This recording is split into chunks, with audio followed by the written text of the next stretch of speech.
Hi, hello, வணக்கம் மக்களே. Welcome to Anton vlogs தமிழா. இன்னைக்கு நம்ம எங்கே போகிறோம் தெரியுங்களா? இன்னைக்கு தமாம், கோபார், அப்புறம் பெஹ்ரைன் பிரிட்ஜு எல்லா ஏரியாவும் போயிட்டு சுற்றி பார்த்துட்டு ஒரு நாள் ஃபுல்லாகவே என்ஜாய் பண்ணதை என்னென்னலாம் பண்ணோங்கிறத உங்கள்கிட்ட ஒரு ரிவீல் பண்ணுறதுக்காக தாங்க இந்த வீடியோ எடுத்திருக்கேன். சவுதி எந்த அளவு கண்ட்ரிங்கிறத, டெவலப்பிங் கண்ட்ரிங்கிறத நான் உங்களுக்கு இதில் காட்ட போகிறேன். ஏன்னா ஒரு பாலைவனத்தில் இந்த அளவுக்கு அதிகமாக ஒரு டெவலப்பிங் கொண்டு வர முடியுமா அப்படிங்கிறத நீங்கள் இந்த ஒரு வீடியோவை பார்த்து தெரிஞ்சுக்கோங்க. ஏன்னா சவுதி ஒரு விதமான பாலைவனம். அந்த பாலைவனத்தை எந்த அளவுக்கு பெரிய லெவலில் டெவலப் பண்ணியிருக்காங்கங்கிறத உங்களுக்கு இந்த வீடியோவில் எல்லாமே காட்டுறேன். இதில் உள்ள இன்ஃப்ராஸ்ட்ரக்சரும் சரி, அவங்களோட இந்த ரோடு டிராஃபிக் ஃபெசிலிட்டியும் சரி, ரோட் ஃபெசிலிட்டியும் சரி, இந்த ஊரில் உள்ள கல்ச்சரும் சரி எப்படி இருக்குங்கிறத நான் இதில் காட்டியிருக்கேன். மறக்காம எல்லாரும் பாருங்க, பார்த்து என்ஜாய் பண்ணுங்க.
மக்களே ஃபைனலாக சிட்டியை வந்து அடைஞ்சாச்சு. நம்ம கோபார் லுல்லு மாலுக்கு தான் இப்போ நம்ம போகிறோம்.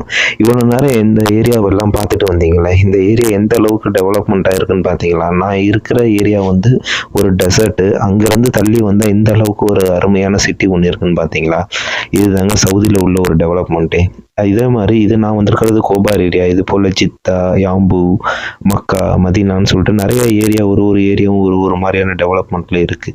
நாங்கள் அன்னைக்கு போயிருந்த சமயம் வந்து ரம்ஜான் நோன்பு சமயம். சரி, கூட வந்து டிரைவர் அண்ணன் வந்து நோன்புல இருந்தார். அதனால அவருக்கு நோன்பு கம்ப்ளீட் பண்ணிட்டு லுல்லுல இருந்து அடுத்ததாக கிளம்பி நாங்கள் போன இடம் தான் வந்து தமாம். தமாம் போயிட்டு அதுக்கப்புறம் பெஹ்ரைன் பிரிட்ஜுக்கு போயிருந்தோம். அங்கே போகிறப்ப என்னென்ன நடந்துச்சுங்கிறத அடுத்த வீடியோவில் நான் கண்டிப்பாக சொல்கிறேன் உங்களுக்கு. மறக்காமல் பாருங்கள். தமாம் ஆஃப் மூன் பீச் போயிருந்தோம். அங்கே எப்படி இருந்துச்சுங்கிறத நான் சொல்கிறேன். தேங்க்யூ.